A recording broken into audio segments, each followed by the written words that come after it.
Robyn Davis and Sissy Saltzman had been best friends for years. They were inseparable. They were thick as thieves. But when Robyn's husband, Brian, was found dead on a deserted country road, He had been shot 4 times. the authorities would soon be asking, in addition to being thick as thieves, were Robyn and her best friend also capable of murder? And before it was over, the investigation would uncover the sordid truth about Brian. Some kind of sexual encounter was involved. Expose Robyn and Sissy's secrets. They loved playing slots and video poker. And threaten to turn best friends into worst enemies. Do you think she has information concerning Brian's disappearance?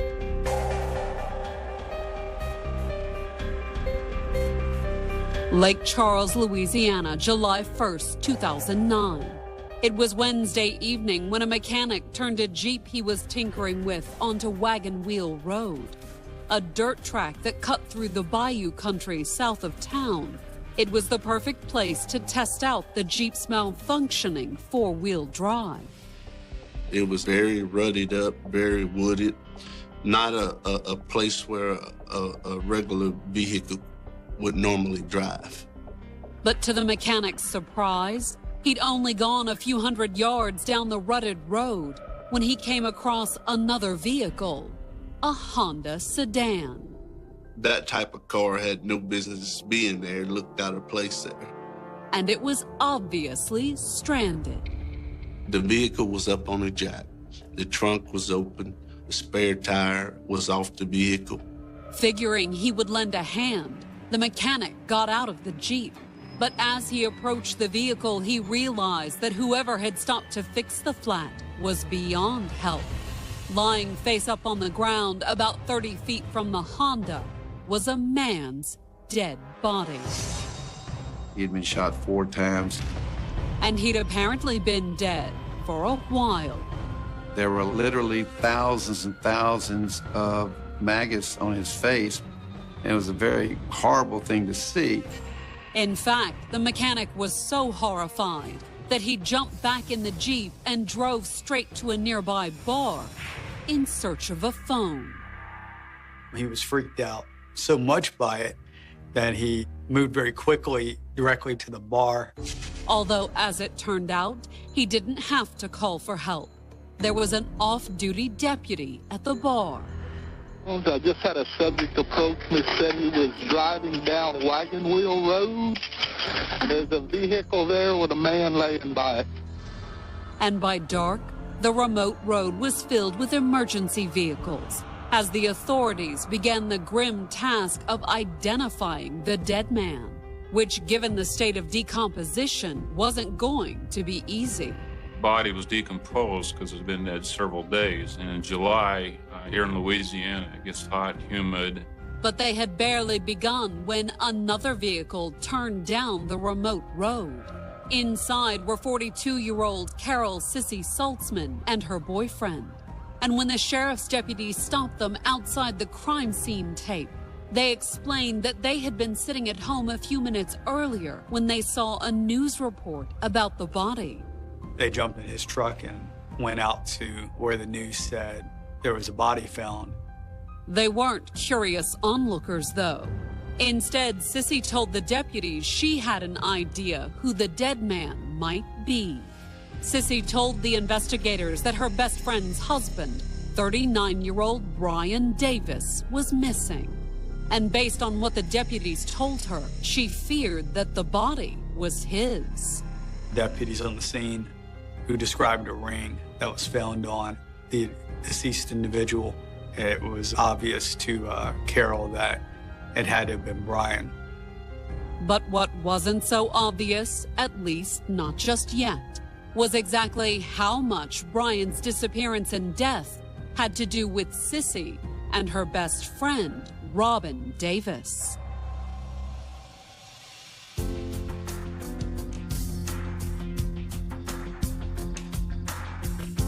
Born in 1962, Robyn Bartholomew was a popular kid growing up in Baton Rouge, Louisiana. She's a very likable person. People gravitate to her. She has a very strong personality. She carries herself with an air of confidence. And her confidence and social skills served her well as an adult when she took a job with an insurance agency. She was a sales person and then a sales supervisor at an insurance company. Married in her mid-20s, Robyn and her first husband had 2 children together. Robyn was a family-oriented woman. She loved her kids. Robyn's love for her first husband didn't last, however. The couple separated in 2000. Although that didn't mean the 38-year-old was alone. Not only did Robyn retain custody of her 2 kids, at work she had become close friends with the company's bookkeeper, Carol "Sissy" Saltzman. 5 years younger than Robyn, Sissy was always willing to hang out after work to drink and gossip. She was single, living alone, and so she had more time on her hands for fun. The 2 co-workers also liked to gamble at one of the many casinos lining the city's riverfront. You can go in there and eat and play video poker, and a lot of people do that. And over the next few years, the 2 women became the best of friends. They did everything together, from working together to gambling together to going to the grocery store together. They've spent a lot of time together. Their lives are definitely interwoven. They were thick as thieves, basically. However, starting in 2001, Sissy would face some serious competition for Robyn's attention. That's when a man named Brian Davis joined the company. 7 years younger than Robyn, Brian was a man's man. Brian was a bear of a man, big guy. He loved to hunt and fish. But he was also a ladies' man. Brian was just a big flirt, flirted with everybody. Brian also had a reputation for enjoying the women. Apparently, through his job, he had dated several women. And in the midst of separating from his second wife, he'd soon set his sights on Robyn. He flirted with her a little bit, on the job. Not that Robyn was at all interested. Robyn didn't really like Brian. They didn't get along at first. But Brian was persistent, and after 3 years of flirting, Robyn finally warmed up to him. They eventually, over a period of time, got to be friends. And it wasn't long before that friendship developed into a romance. He won Robyn over. They fell in love. The couple dated for several months. They laughed a lot, did a lot of things together. And somewhere along the way, Brian decided that his relationship with Robyn was more than just another office fling. He had proposed to her. Robyn said yes, but it would be a long engagement. Not only did they have to wait for Brian's divorce to be finalized, in 2005, a new job led the couple to move across the state to Lake Charles. It was basically to get Robyn the supervisor job within the company. Brian, meanwhile, took a sales manager position at the company's office in Lafayette, Louisiana, an hour east of Lake Charles. Brian commuted to Lafayette from Lake Charles. Although for an avid outdoorsman like Brian, weekends in Lake Charles more than made up for the long commute. It's really known as a sportsman's paradise. You hunt, fish, ski, water ski, four-wheelers. And thanks to Robyn's promotion and the money Brian was bringing in, the couple was able to afford a beautiful new home. Robyn had a home with a pool, and she did a lot of entertaining. She had a barbecue all the time, and there were always people over there. And in addition to Robyn's 2 kids, Brian's children from his previous marriages regularly came to visit. Robyn and Brian's home was sort of a headquarters for their friends and family. And then there were the friends that were practically family. As soon as a position opened up at the Lake Charles office, Robyn phoned up her old friend Sissy Saltzman back in Baton Rouge and offered her a job. Robyn Davis put her to work in the office where she was the manager. In fact, Robyn not only got Sissy a job, she gave her a home. Sissy lived with Robyn and Brian. And if anything, the old friends grew closer than ever. They were inseparable. Wherever Robyn went, Carol was right behind her. She was looked to by the children as kind of an aunt. And Brian, how did he react to the couple's new roommate? Brian treated her like a little sister. She treated Brian kind of like a brother. It was a very good dynamic. I mean, it seemed like they all enjoyed, the friendship. They went out together, they ate together, they barbecued by the pool together. However, as much as everyone enjoyed the arrangement, it was only temporary. In 2008, after living with Robyn and Brian for 3 years, Sissy moved out on her own. They kind of helped Sissy get on her feet. After working a while, she moved into a trailer. Sissy moving out wasn't the only big change that occurred in 2008, though. After nearly 5 years together, the couple finally married in a beautiful beachfront ceremony. The children described their marriage as a good one. They were real happy that things were going well. And considering that by 2009, their children were either grown and out of the house or mostly living with Brian's ex-wives, it looked as if the couple had many enjoyable years ahead of them as well-off empty nesters. After all, Brian's income alone was almost 6 figures. Brian's annual income was about $90,000 a year. And that went a long way in Southwest Louisiana. In fact, in June of 2009, Brian had his heart set on a new toy, a high-dollar, top-of-the-line fishing boat. He loved, talking about boats. He loved going fishing. He was hell-bent on buying a boat. But unfortunately for Brian, he'd never get the chance to buy the new boat he wanted so badly. Because on July 1st, 2009, he'd be found dead on a remote country road.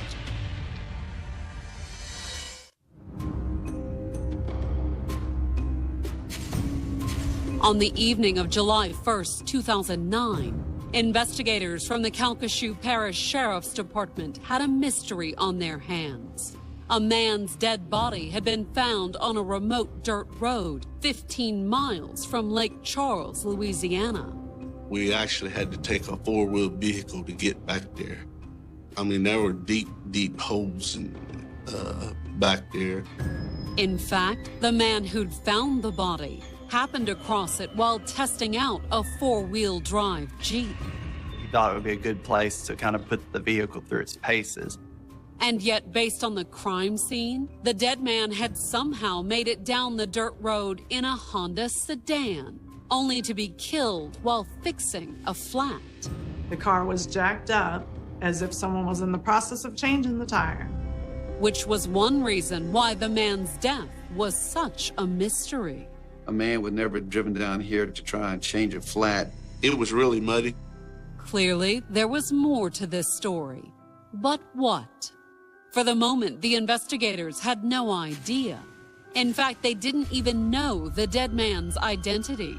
The body was in a state of decomposition. His body had been there for a while.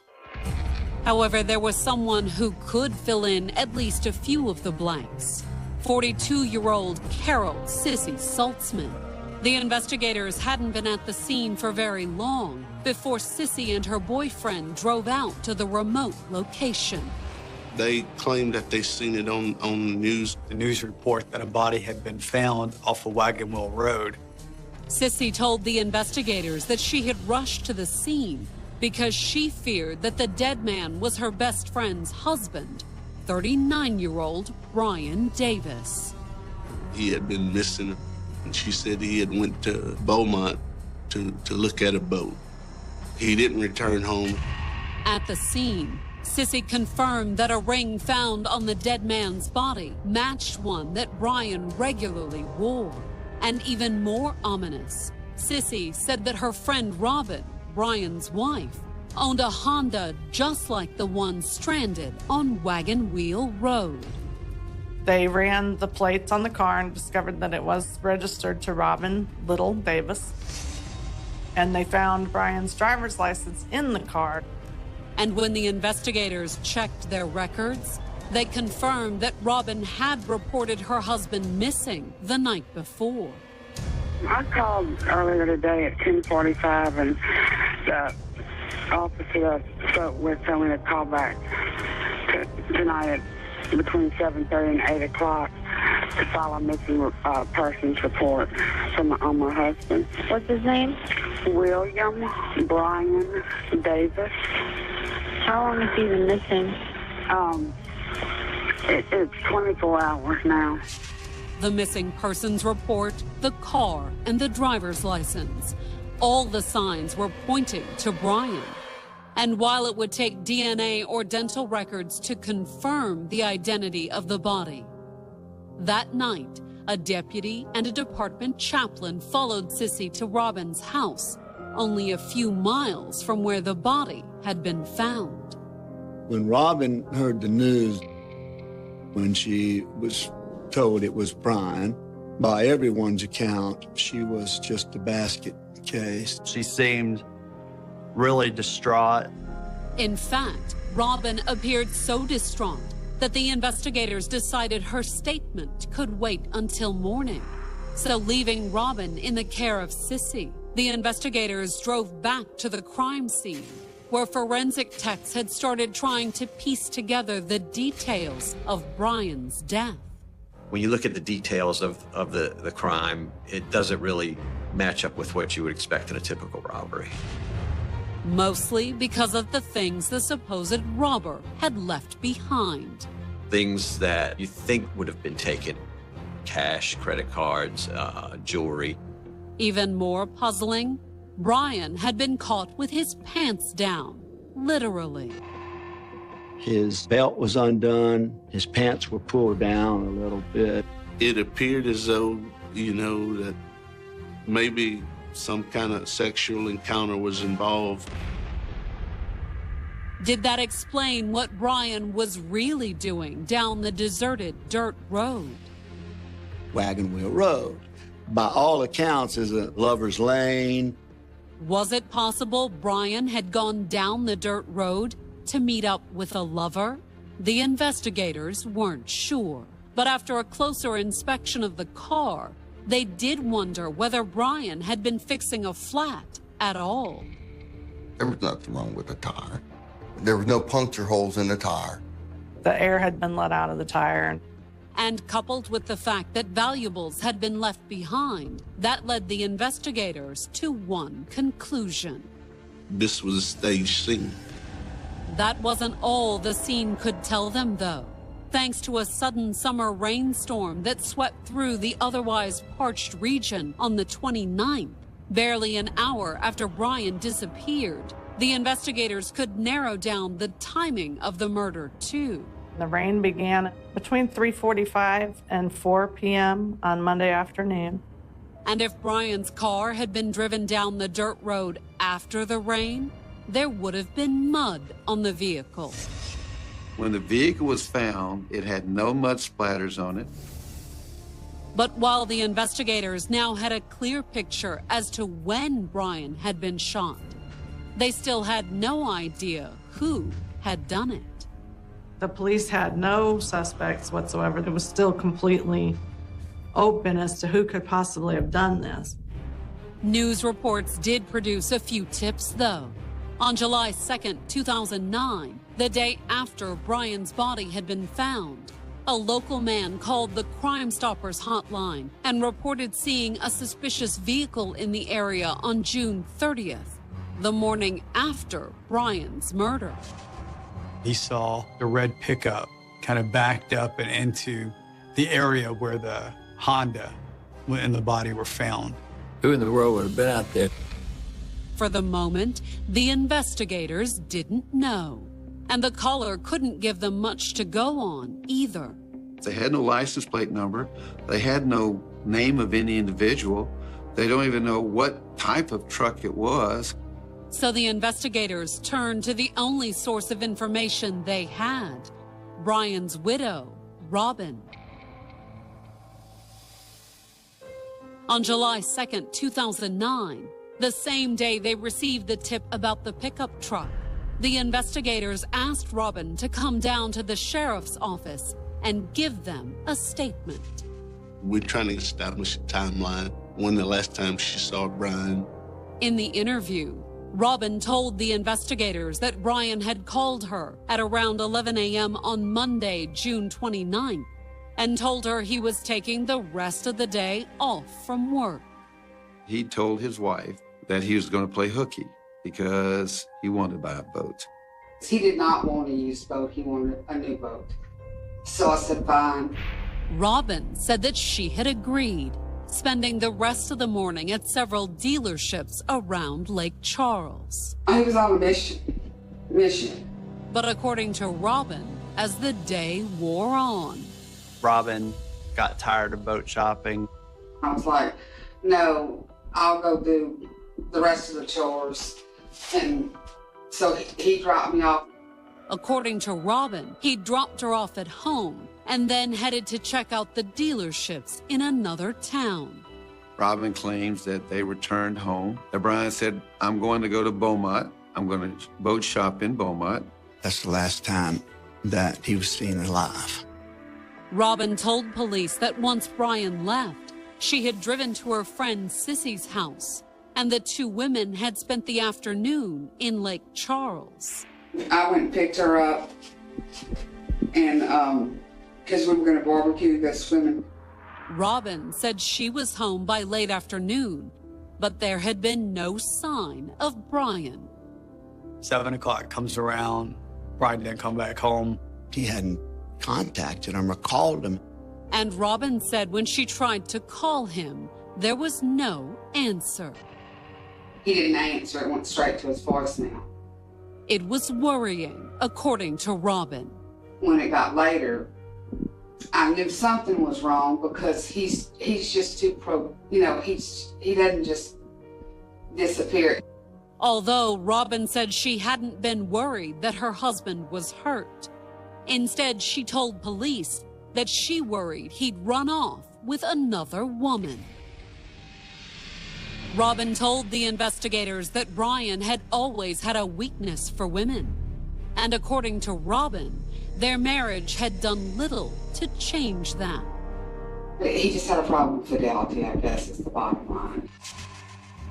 It was no secret amongst their friends that Brian was unfaithful.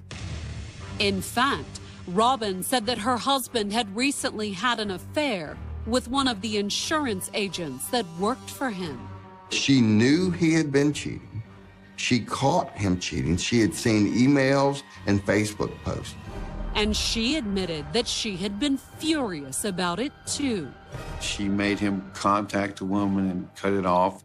And then when I got her back on the phone, I said, look, you just leave him alone. I don't want you to call his phone.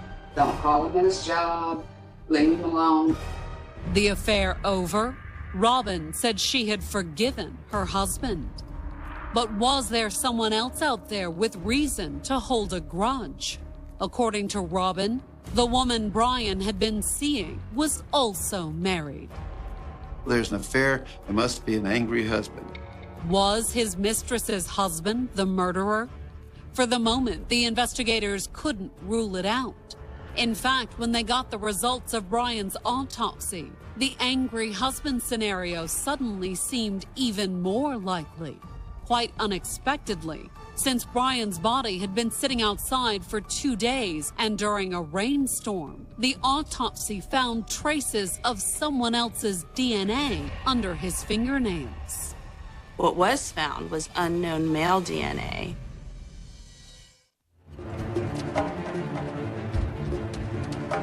By Thursday evening, July 2nd, 2009, it had been less than 24 hours since Robyn Davis's husband had been found dead on a dirt road outside Lake Charles, Louisiana. It was obvious he had been dead for several days. which fit with what Robyn had just told the investigators. She said that Brian Davis had mysteriously disappeared on the afternoon of June 29th.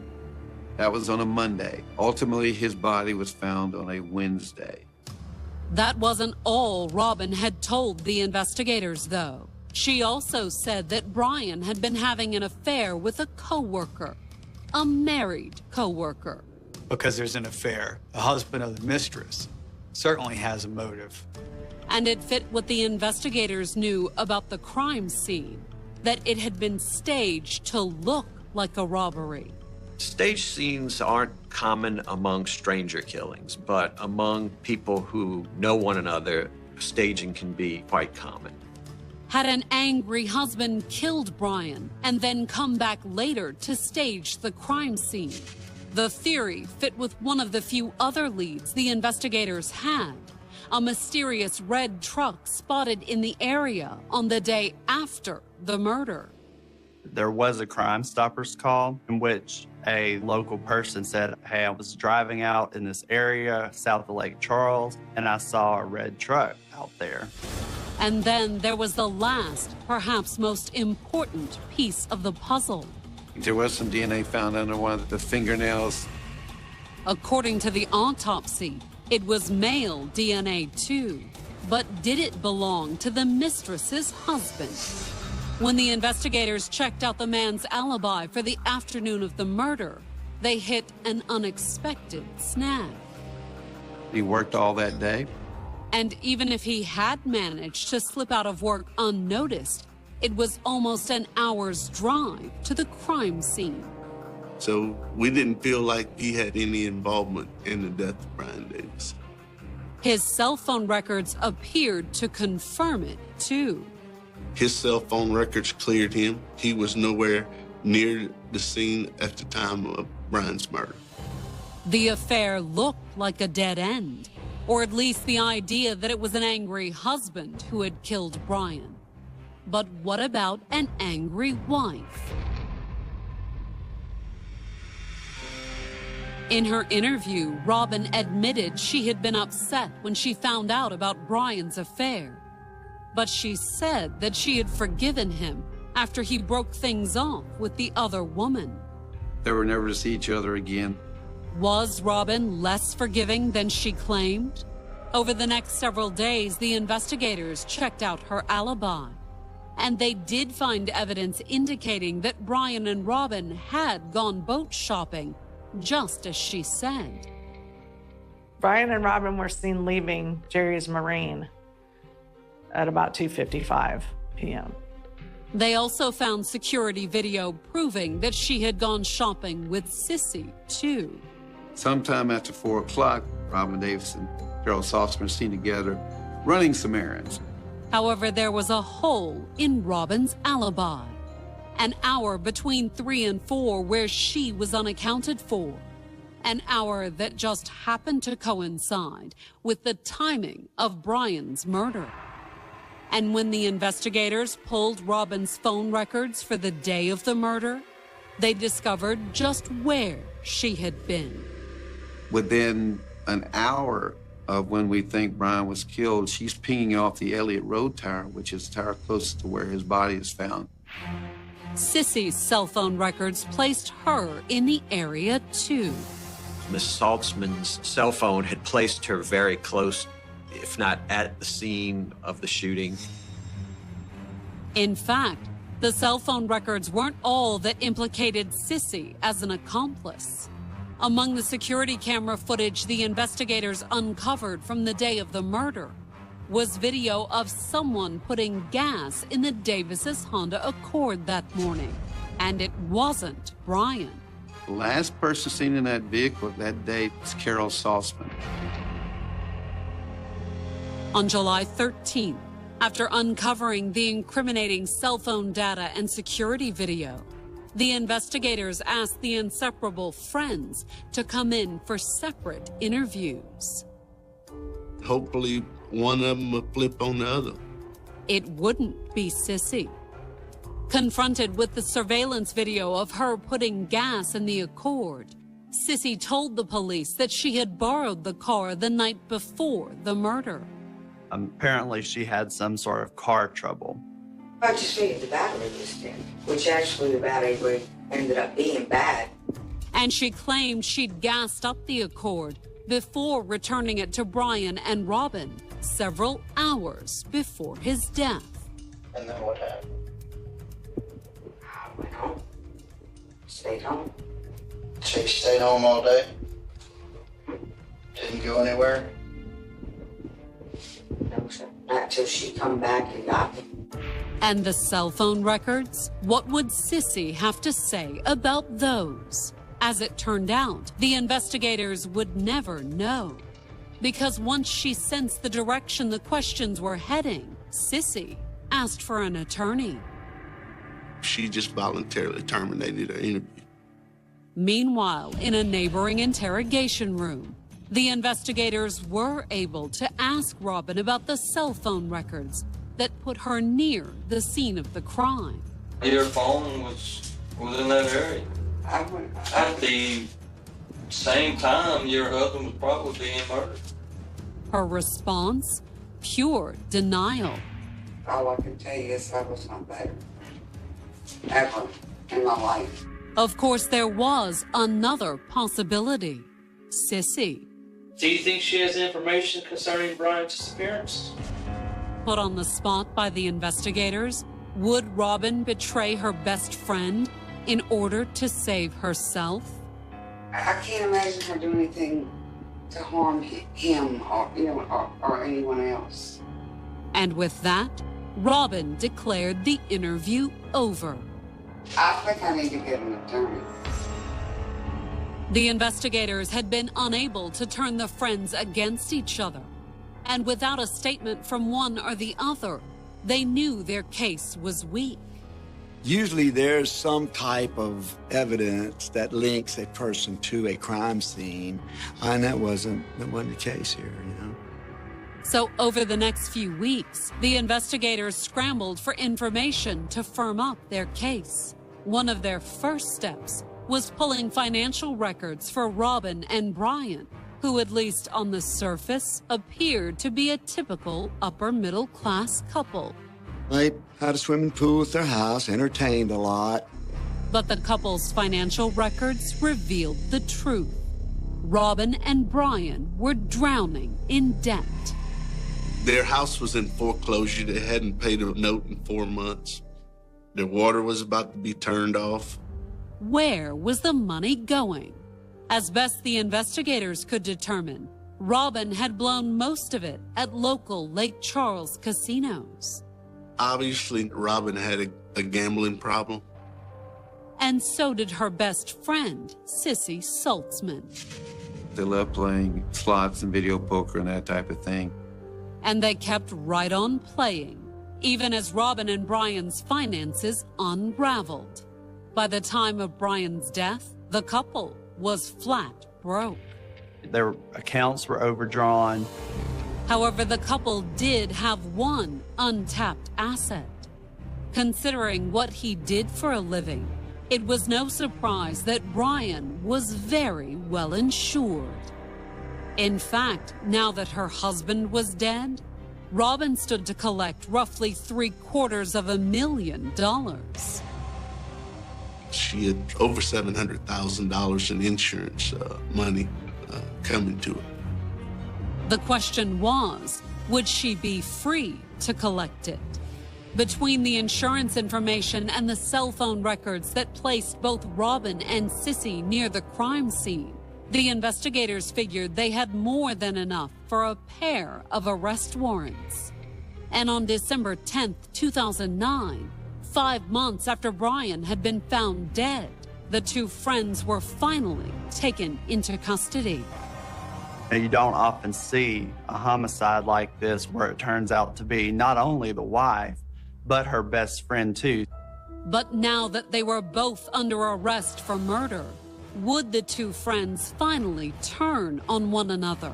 Before they were booked into jail, each of the two women was offered one more opportunity to talk, one last chance to name the other as Brian's killer. But in the end, it was a chance they both refused to take. They were going to just sink or swim together.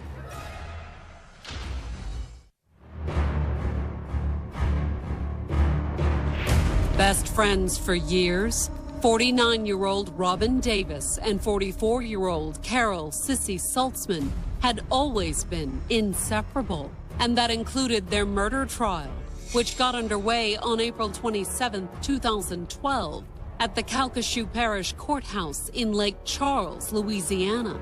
Most people in a murder trial want to be tried separately, but, you know, Robyn and Sissy, they chose to have their trials combined.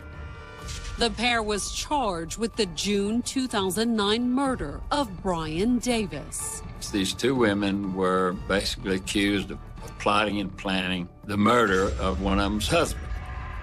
And if convicted, both women face the same sentence, mandatory life in prison. You know, a judge has no discretion. It has to be mandatory life without benefit of probation or parole. The prosecution opened its case by claiming that with bankruptcy looming, Robyn had decided that Brian was worth more dead than alive. Robyn stood to get over $700,000. It was about money. It was about greed. Not just Robyn's greed either. According to the prosecutors, Robyn had given Sissy financial support for years. And in return, the younger woman would do anything for her best friend, even help her commit murder. I think Sissy was loyal to a fault. Most people would not be that loyal to their friend, but Sissy was. And with Sissy on board, the prosecution said that Robyn had laid the groundwork for the murder plot. They opened their case by calling several friends of Brian's to the stand, who testified that shortly before his death, he had been excited about something Robyn told him. Robyn convinced him that she was coming into a lump sum payment and that he could go look for a boat. But it was all a setup, according to the prosecutors. They claimed that while Brian and Robyn shopped for boats, Sissy, who had borrowed the couple's Honda Accord, called them up and set the stage for a deadly ambush. Sissy tells them that she's broke down. We feel that it was Robyn Davis who told Brian, Sissy's in trouble. She got a flat. We need to go out there and help her. According to the prosecution's theory, Robyn and Brian had driven straight from the boat shop to Wagon Wheel Road, where Sissy waited after letting the air out of the Accord's tire. They get him back there in the secluded area. He takes the stuff out, jacks up the car. And while Brian struggled with the spare, the first two shots occurred when he had his back to the shooter and was bent over. Injured but not down, Brian had apparently turned to face his attacker. The trajectory of the shot indicated he was probably turned facing the shooter. According to the prosecution's reconstruction of the crime, it was the third shot that brought Brian down, but his killer wasn't done. She walks up to Brian as he's laying there on the ground, shoots him one last time in the head.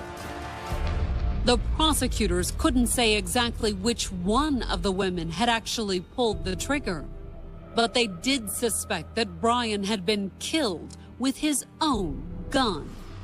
He normally carried a firearm in his car, a Springfield 9mm. We've never been able to locate that weapon. And based on Robyn and Sissy's cell phone records, the authorities believe they had both been present for the murder. Cell phone records say that they could have been in the area that the homicide was committed. If it had not been for the cell phone records, I don't know if we would have been able to tie this case together. But when it was the defense's turn, they opened their case by arguing that the cell phone records weren't anywhere near as damning as the prosecution made them out to be. It's definitely, at best, pseudoscience. Somebody says a cell phone call from a certain intersection will always ping from a certain cell phone tower. That is simply not correct. According to the defense, the fact that Sissy and Robyn's phones pinged off a tower near the crime scene didn't pinpoint their location with anywhere near the accuracy that the prosecution claimed. Some of these towers get overloaded, and so your cell phones don't hit the same tower every time from every point of the clock. There could have been things like tower interference or other factors that could have caused the cell phone signal to use a different tower. You can, be in one location and ping off a tower way away from you just because, Sprint or AT&T or Centennial or T-Mobile doesn't want your call to drop. If anything, according to the defense, the prosecution's reliance on cell phone data showed just how weak their case actually was. There were no fingerprints, there's no DNA here. There's basically no direct evidence linking Robyn or Sissy to Brian's homicide. However, as the defense pointed out to the jury, there had been someone's DNA found at the crime scene. That of an unknown male found under Brian's fingernails. But according to the defense, the investigators had failed to follow up on what could have been a crucial lead. It was never tested against Brian's DNA. It was never tested against anybody's DNA. Including the DNA of a man the defense claimed had a motive for murder. The man whose wife had been having an affair with Brian. They claim to rule him out based off of cell phone records.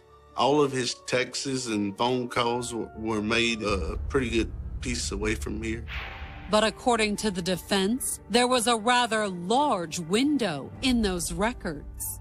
His calls were placed early in the morning and late in the afternoon, and it left like a 7-hour or greater gap in between. He could have come over here and done what he did in the time frame in question. And that wasn't all, according to the defense. Once Brian's body had been found, a tip had come in reporting a red truck at the scene of the crime on June 30th, 2009, the day after Brian's murder. There wasn't a lot of investigation into that claim. And since there was no follow-up on the mysterious red truck, the investigators handed the defense the perfect opportunity to wrap their case by raising a little reasonable doubt. And once again, they did it by pointing to the husband of Brian's mistress. His personal truck was a red pickup truck.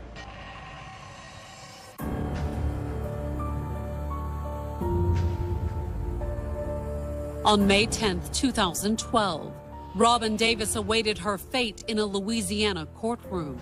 Although she didn't look it, the 49-year-old was on trial for the June 2009 murder of her husband, Brian Davis. She just looks like someone's mother, somebody you would see in the mall, somebody you would see around town.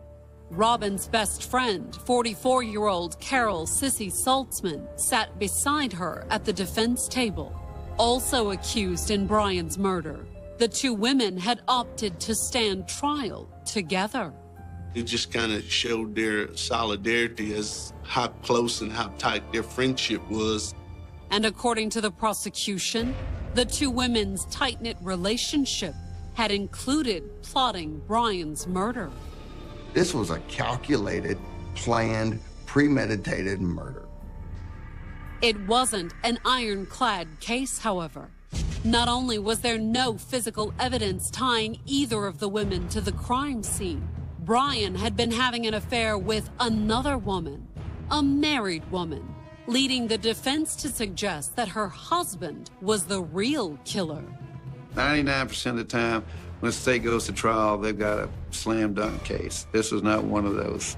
And when the jury announced it had reached a verdict, no one in the courtroom quite knew what to expect.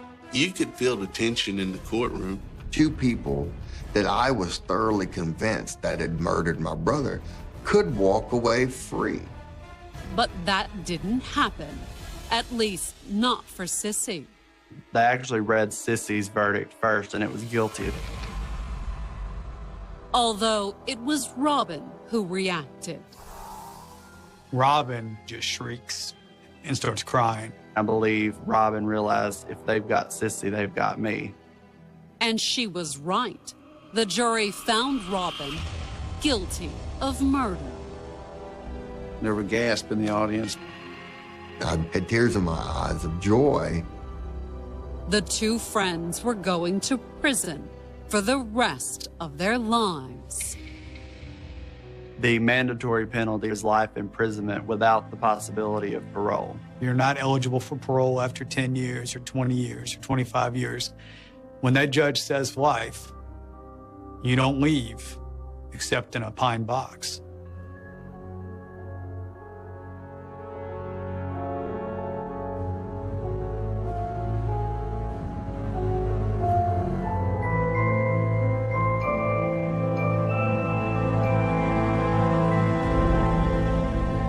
On the evening of November 29th, 1971, a man walked out of work just as he had done countless times before. The day had been ordinary. The sky above West Germany was growing dark. Employees were heading home. Offices were closing. Parking lots were emptying. There was nothing to suggest that history was about to record one of the most infamous kidnappings the country had ever seen. The man was Theo Albrecht. At the time, he was one of the richest individuals in Europe. Together with his brother Carl, he had built Aldi from a modest family grocery business into a retail empire that was transforming the way Germans shopped. Millions of customers knew the Aldi name. Competitors watched the company's expansion with a mixture of admiration and concern. Financial analysts viewed the Albrecht brothers as business geniuses. Yet despite his extraordinary wealth, Theo Albrecht was not the kind of man who attracted attention. He rarely appeared in public. He rarely spoke to journalists. He preferred a quiet life. He dressed simply, avoided unnecessary publicity, and moved through the world with a level of anonymity that seemed unusual for someone whose fortune placed him among the wealthiest people on the continent. That evening, as he left the Aldi Nord headquarters in the city of Herten, he likely expected nothing more than the familiar journey home. Instead, he was about to disappear. Somewhere nearby, two men had been waiting. They were not acting on impulse. They had not chosen their target randomly. For weeks they had studied him. They had watched his routines. They had observed his schedule. They had noted his habits. They knew when he arrived at work. They knew when he left. They knew which vehicle he drove. Most importantly, they knew something that transformed an unimaginably wealthy businessman into a vulnerable target. Theo Albrecht moved through his daily life with remarkably little visible security. The two men waiting in the shadows came from very different worlds. One was Heinz Joachim Ahlenberg, a lawyer from Dusseldorf. On the surface, he appeared respectable, educated, and successful. Yet beneath that image lay mounting debts, failed financial ventures, and growing desperation.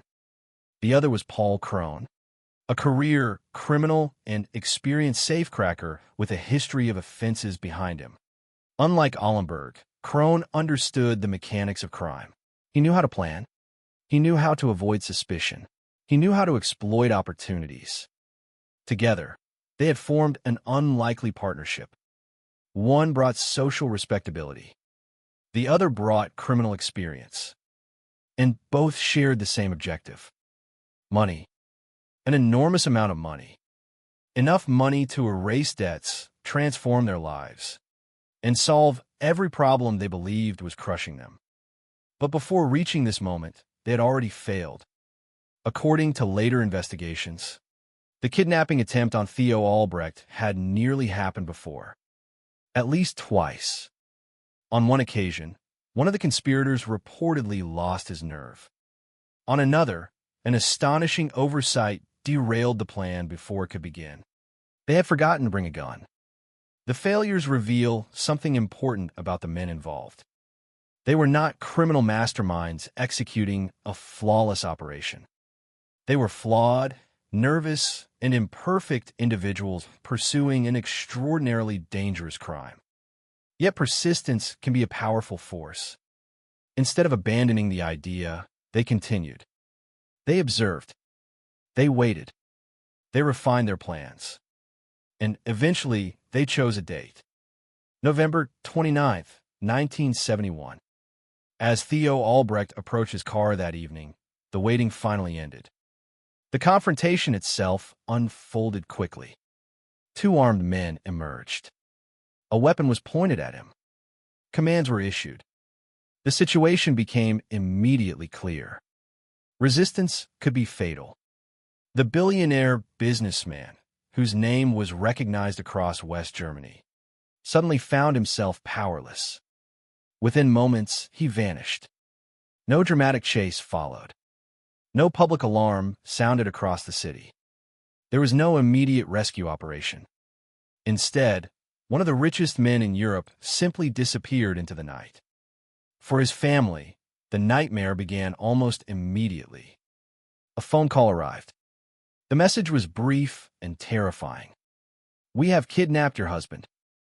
In those few words, an ordinary evening transformed into a crisis that would soon grip the attention of authorities across the nation. The kidnappers issued their demands. No police, no publicity, no interference, and above all, a ransom unlike anything West Germany had seen before. 7 million Deutsche Marks. The figure was staggering. At the time, it represented the largest ransom demand ever paid in the country. The sum reflected not only the kidnappers' ambition, but also their understanding of their victim. They knew Theo Albrecht possessed the resources to pay. They knew his family would face unimaginable pressure. And they knew that every passing hour increased the fear that the hostage might never come home. As negotiations began, another extraordinary detail remained hidden from the world. Most people assumed that kidnapped victims were taken to isolated cabins, abandoned warehouses, remote farms, or underground bunkers. Popular imagination pictured distant hiding places far from police scrutiny. But Theo Albrecht was not being held in a forest. He was not hidden in the countryside. He was not transported across international borders. Instead, he was confined in a location so unexpected that it would later become one of the most astonishing aspects of the entire case. He was being held inside a lawyer's office in central Dusseldorf, behind a concealed wall, hidden within a secret space disguised by filing cabinets and office furniture. Only a short distance away, ordinary employees continued their daily routines. They answered phones.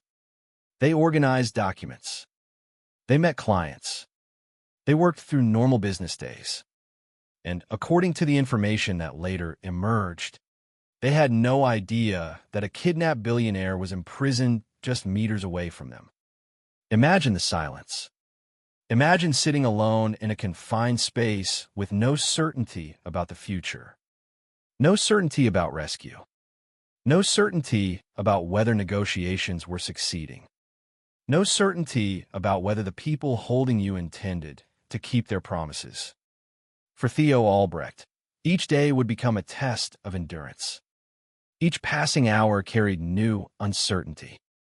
Meanwhile, outside the hidden room, a massive investigation was beginning to take shape. Authorities would eventually mobilize approximately 164 investigators. The operation would become one of the largest criminal investigations in West Germany at the time. Every clue mattered. Every phone call mattered. Every decision carried potentially life or death consequences. Investigators faced a familiar dilemma that appears in many kidnapping cases. How aggressively should authorities pursue the criminals when a hostage's life hangs in the balance? Move too quickly, and the kidnappers might panic. Move too slowly, and valuable opportunities could disappear. At the center of every calculation stood a single objective: bring Theo Albrecht home alive. Yet even as police worked, even as negotiations continued, even as millions of Deutsche Marks prepared to change hands, another mystery was quietly forming. It would outlive the investigation. It would survive the trial. it would remain unsolved for decades. Because when the story of the kidnapping finally reached its conclusion, not all of the ransom money would be recovered. A substantial portion would vanish. And despite years of questions, searches, and speculation, the missing fortune would never fully reappear. To this day, part of the ransom remains one of the enduring mysteries connected to the case. But before there were missing millions, before there was a trial, before there was a release, there was a man sitting in darkness behind a hidden wall, wondering whether he would ever see freedom again. The story of Theo Albrecht's kidnapping is not simply a story about money.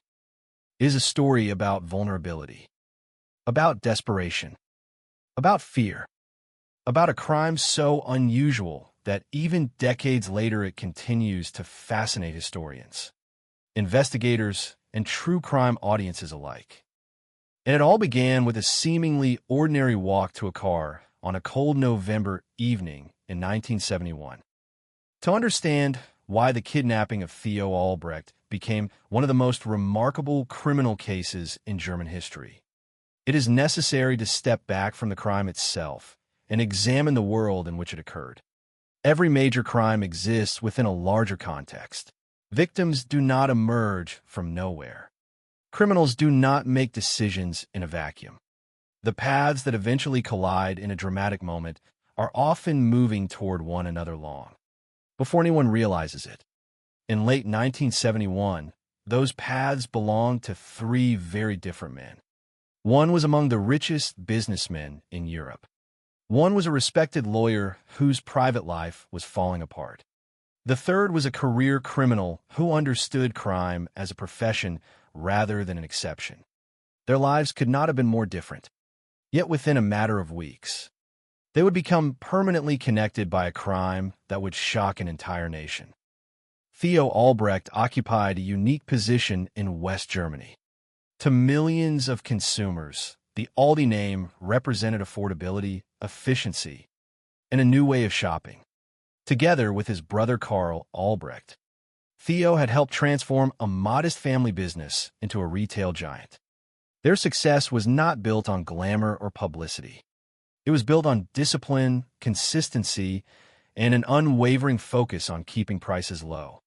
By the early 1970s, Aldi had become one of the most successful supermarket chains in Europe, and the Albrecht brothers had become extraordinarily wealthy as a result. Yet wealth did not change Theo Albrecht into the kind of public figure many people might expect. He did not seek attention. He did not cultivate celebrity status. He did not appear regularly on television or in magazines. In fact, quite the opposite was true. He seemed determined to remain as invisible as possible despite his fortune. While many wealthy individuals surrounded themselves with displays of status, Theo preferred simplicity. He dressed modestly. He avoided publicity. He rarely gave interviews. He maintained a lifestyle that reflected caution and privacy rather than extravagance. This preference for privacy became one of the defining characteristics of his public image. People knew his name, but relatively few knew much about him personally. The contrast was striking. He controlled a business empire worth enormous sums of money. Yet he moved through daily life in a way that appeared surprisingly ordinary. He drove himself. He followed regular routines. He did not travel with large teams of security personnel. To many observers, this behavior reflected humility and practicality. To two men watching him closely, however, it represented something else entirely. It represented opportunity. For weeks before the kidnapping, Theo Albrecht was unknowingly being observed. His movements became the subject of careful attention. His habits were recorded. His routines were studied. Every predictable action increased his value as a target. Criminals often search for patterns because patterns create vulnerability.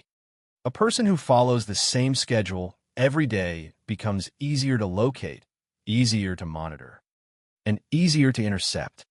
According to later investigations, the men planning the kidnapping spent considerable time learning exactly how Theo Albrecht lived and worked.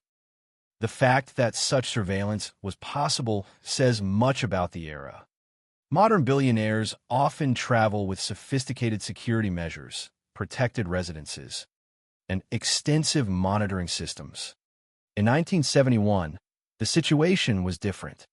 Theo Albrecht was wealthy beyond imagination, but he remained accessible in ways that would become increasingly rare in later decades. He was visible, he could be followed, he could be approached, and eventually he could be taken. While Theo Albrecht represented discipline and business success, Heinz Joachim Allenberg represented something far more complicated. On the surface, Allenberg appeared respectable. He was a lawyer in Dusseldorf, a profession associated with education, responsibility, and social standing. People generally expect lawyers to operate within the boundaries of the law. They're trained to understand legal systems, not violate them.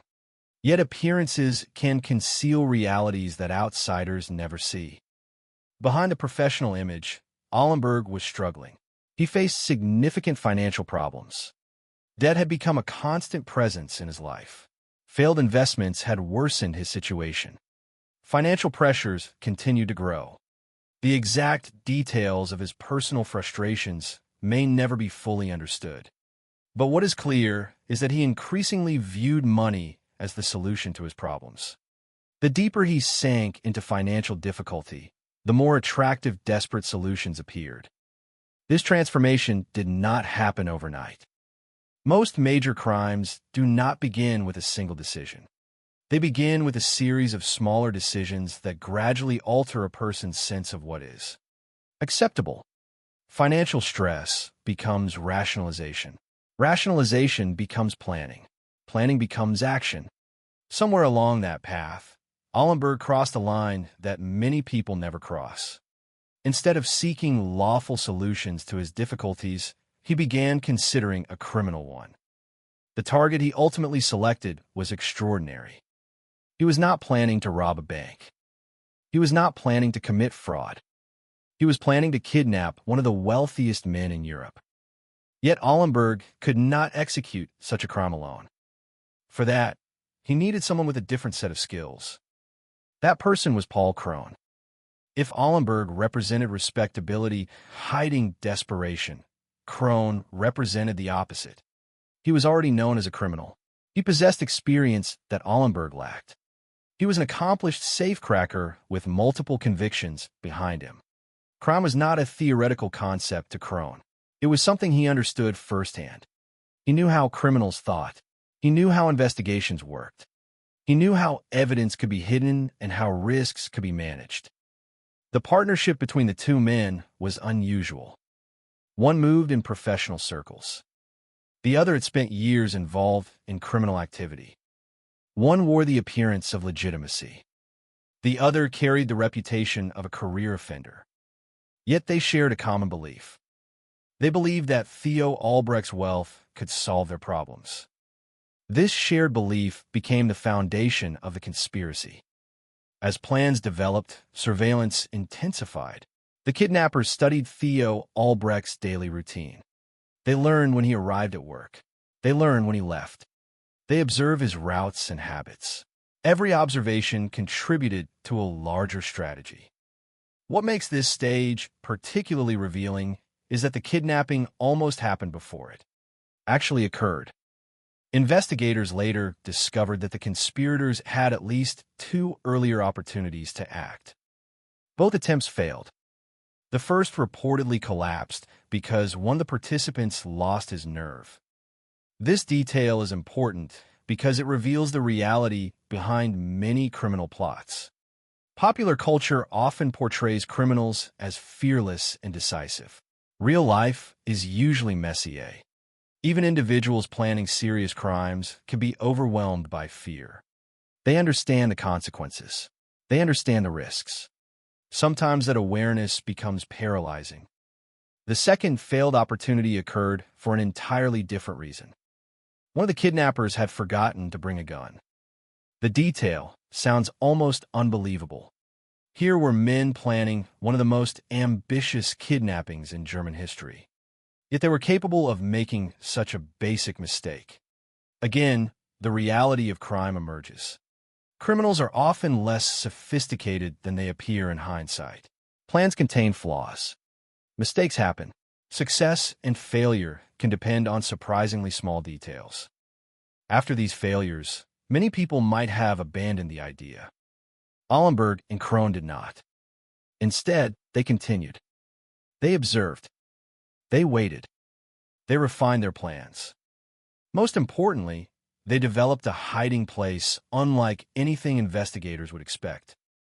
Traditional kidnapping cases often involve remote locations.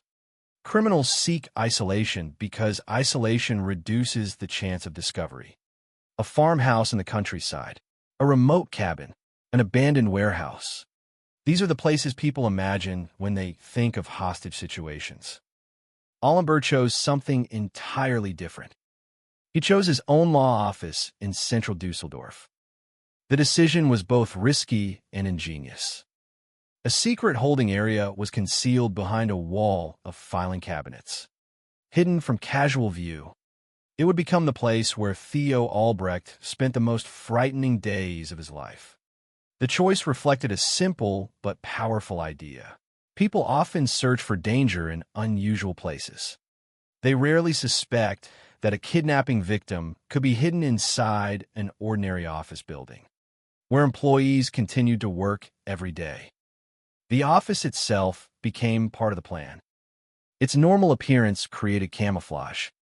Its daily activity created cover. Its location in the middle of a busy city reduced suspicion rather than increasing it. The conspirators believed they had found the perfect hiding place. As November 1971 progressed, preparation gradually gave way to anticipation. Weeks of surveillance had produced information. Failed attempts had provided lessons. The hiding place was ready. The target's routine was understood. The kidnappers believed they had accounted for every major obstacle. What they could not know was that their crime would become one of the most closely investigated cases in the country. They could not know that a single banknote would eventually help expose them. They could not know that millions of marks would disappear into one of Germany's enduring criminal mysteries. At that moment, all they saw was opportunity. And all Theo Albrecht saw was another ordinary day approaching its end. Neither side could fully understand how dramatically their lives were about to change. The collision between victim and kidnappers was now only days away. The plan had existed for weeks before it became reality. Long before Theo Albrecht stepped out of the Aldi Nord headquarters on the evening of November 29th, 1971, two men had already imagined this moment countless times. They had studied his habits. They had watched his routines. They had identified weaknesses. They had abandoned earlier attempts. They had made mistakes, reconsidered their approach, and returned once again to the same objective. Now, after weeks of surveillance and preparation, the opportunity they had been waiting for finally arrived. For Theo Albrecht, however, it began as nothing more than the end of another workday. The headquarters of Aldi Nord in Herten had become a familiar environment. The rhythms of business life were predictable. Meetings ended. Employees gathered their belongings. Cars slowly disappeared from parking areas as workers returned home to their families. There was nothing remarkable about that evening. Nothing suggested that one of the most shocking crimes in modern German history was about to unfold. At approximately 7 o'clock in the evening, Theo Albrecht prepared to leave. Like countless evenings before, he walked toward his car. For a man of his wealth, the scene was surprisingly ordinary. There was no convoy waiting nearby. There were no heavily armed security guards surrounding him. There were no visible signs that he feared becoming a target. He simply moved through the final moments of his workday, as he always had. Yet somewhere nearby, two men were waiting. They knew his schedule. They knew this moment would come. And unlike previous occasions when fear or incompetence had disrupted their plans, they were prepared to act. As Theo approached his vehicle, the waiting ended. The kidnappers emerged. Weapons were produced. Commands were given. In an instant, an ordinary evening transformed into a life-threatening confrontation. The exact words exchanged between the kidnappers and their victim are not preserved in the historical record. What is known is that armed men confronted Theo Albrecht and took control of the situation. The threat was immediate and unmistakable. Faced with armed criminals, resistance carried obvious dangers. Theo Albrecht understood the reality confronting him. The men pointing weapons at him controlled the situation. The risk of violence was real. Any attempt to fight back could have disastrous consequences. And so, within moments, one of the richest men in Europe became hostage. The kidnapping itself happened with remarkable speed. There was no dramatic public spectacle. No large crowd gathered. No alarms spread across the city. The crime unfolded quietly, efficiently, and almost invisibly. When the confrontation ended, Theo Albrecht was gone. For those who later studied the case, this simplicity became one of the most unsettling aspects of the crime.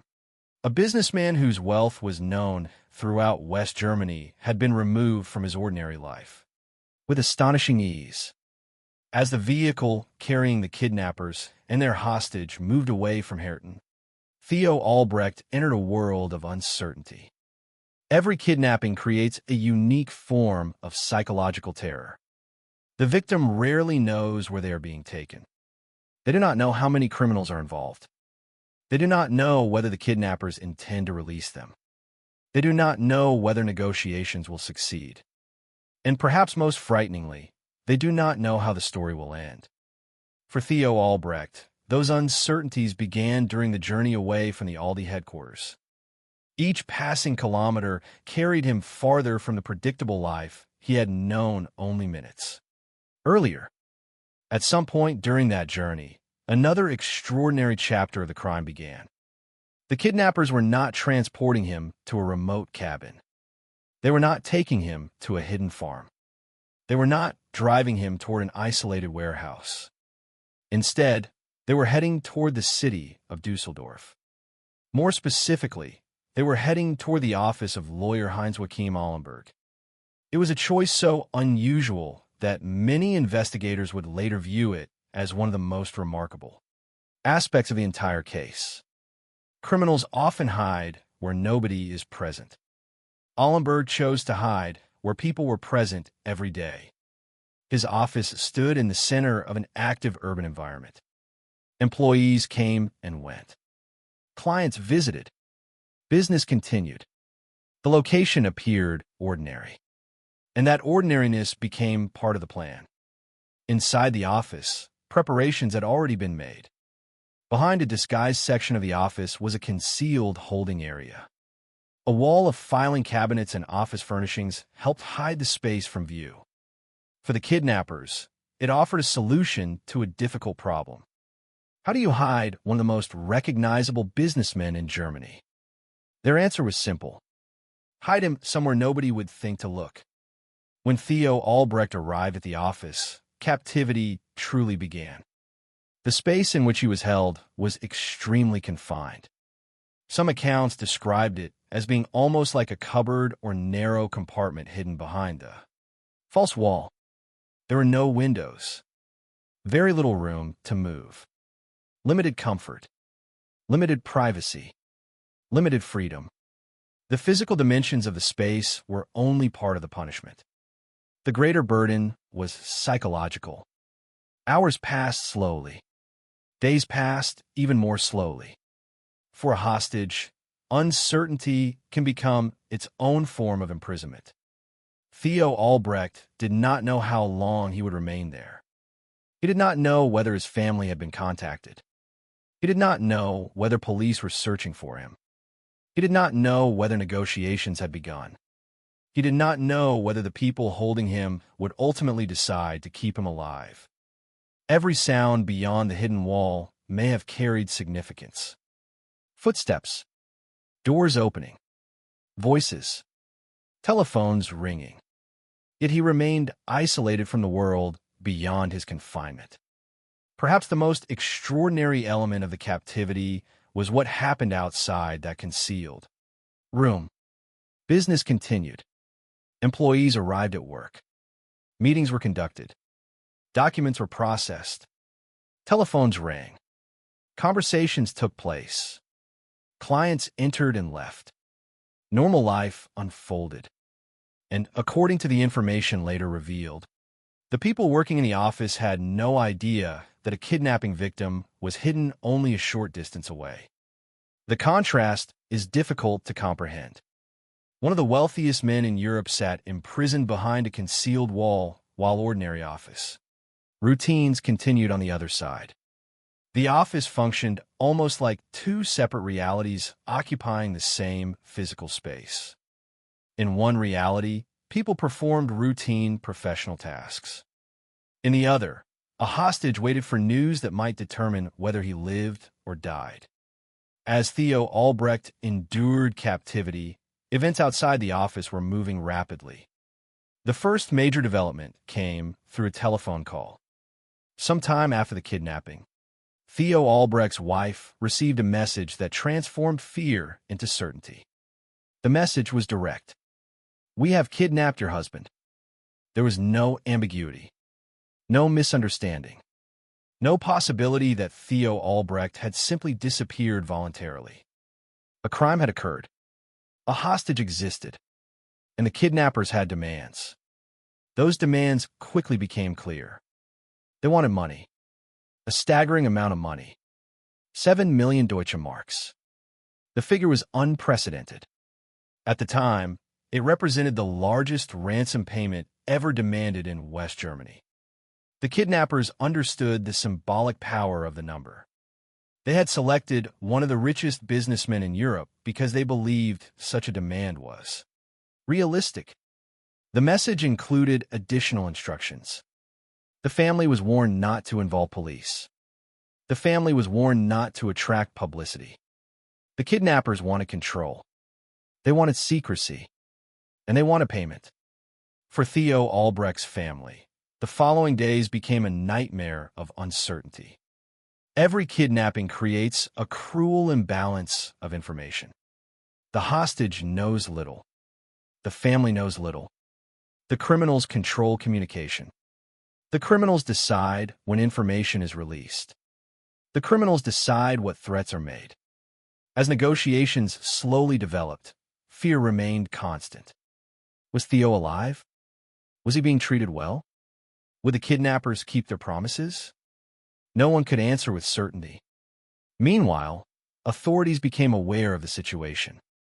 Despite the kidnappers' warnings, the scale of the crime made law enforcement involvement unavoidable.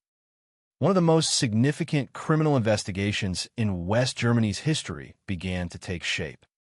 Approximately 164 investigators would eventually participate. The operation reflected the seriousness of the case. This was not simply a kidnapping. It was the kidnapping of one of the country's most prominent businessmen. Every decision carried enormous consequences. Investigators faced a challenge familiar to anyone who studies hostage situations. Their primary objective was not merely to solve the crime. Their primary objective was to save a life. That goal required patience. Aggressive action could provoke the kidnappers. Visible surveillance could endanger the hostage. Mistakes could become fatal. As police worked behind the scenes, Theo Albrecht remained hidden behind the wall in Dusseldorf. Days turned into a week, then beyond a week. The confinement continued. The uncertainty continued. The waiting continued. For 17 days, Theo Albrecht lived in a world reduced to a confined space, limited information, and constant uncertainty. Yet despite the fear, despite the isolation, and despite the extraordinary risks surrounding the case, one crucial fact remained unchanged. The kidnappers needed him alive. Without Theo Albrecht, there would be no ransom. Without Theo Albrecht, there would be no fortune. And so the hostage remained alive while negotiations moved toward a decisive conclusion. Outside the hidden room, millions of Deutsche Marks were preparing to change hands. Inside the hidden room, a businessman waited for the outcome. Neither side could know exactly how the next stage would unfold. But after more than 2 weeks of captivity, the crime was approaching its most dangerous and decisive moment. The fate of Theo Albrecht now depended on whether the negotiations succeeded, whether the exchange could be completed, and whether the kidnappers would ultimately honor their word. The next chapter would determine not only the future of the hostage, but also the future of the men who believed they had planned the perfect kidnapping. By the beginning of December 1971, Theo Albrecht had already spent days in captivity, hidden behind a concealed wall inside a lawyer's office in Dusseldorf. He remained cut off from the outside world.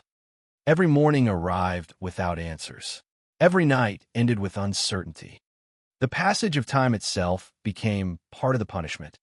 Meanwhile, beyond the hidden room where one of Germany's wealthiest businessmen was being held hostage, a complex and increasingly delicate operation was unfolding. The kidnappers believed they possessed the advantage. They controlled the hostage. They controlled communication. They controlled the pace of negotiations.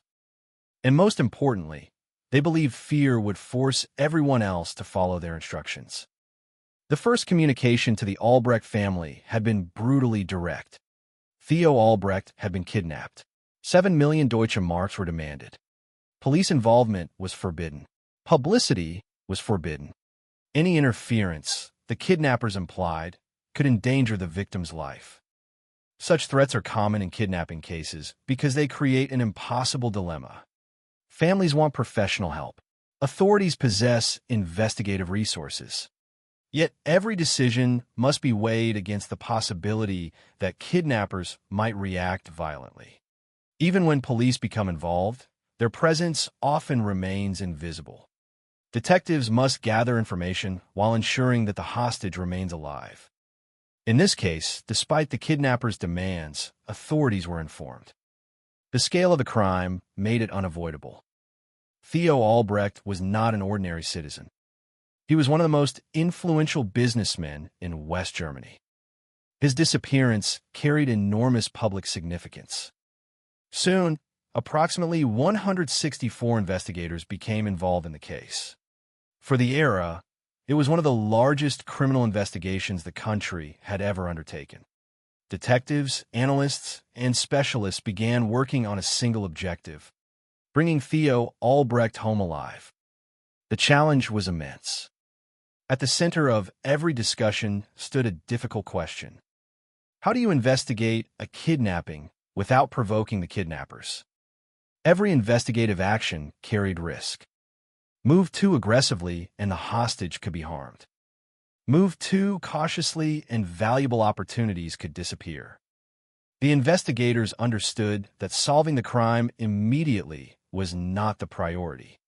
Saving Theo Albrecht was. For that reason, the investigation developed on 2 parallel tracks. The first track focused on negotiations. The second focused on identifying the criminals without endangering the hostage. As the days passed, communication between the kidnappers and those representing the Albrecht family continued. The criminals wanted money. The family wanted proof that Theo Albrecht was alive. Both sides needed something from the other. Neither side trusted the other. The result was a tense process in which every message carried enormous significance. The kidnappers, however, had a particular concern. They did not trust the police. This distrust shaped one of the most unusual elements of the entire case. Rather than communicating through law enforcement authorities, the kidnappers insisted upon a figure they considered neutral. Someone they believed would not attempt to deceive them. Someone whose reputation carried moral authority.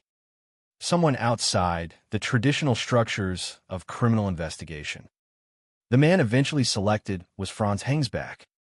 At the time, Hengsbach was a Catholic bishop whose public reputation made him an acceptable intermediary. His role was not to solve the crime.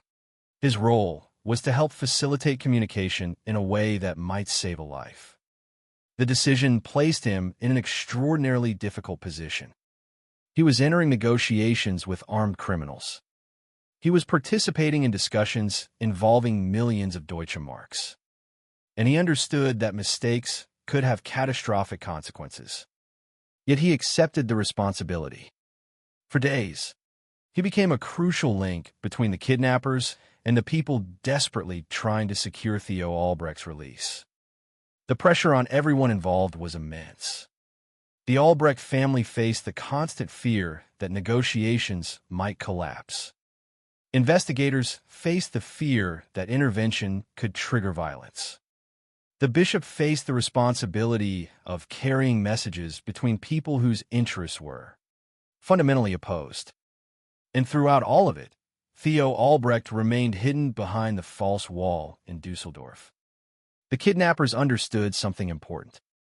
Time was working against them. The longer the hostage remained captive, the greater the risk of discovery. Investigations grow stronger with time. More evidence emerges. More mistakes occur. More opportunities appear. The criminals needed payment before circumstances changed. As negotiations advanced, attention increasingly focused on the ransom itself. 7 million Deutsche Marks.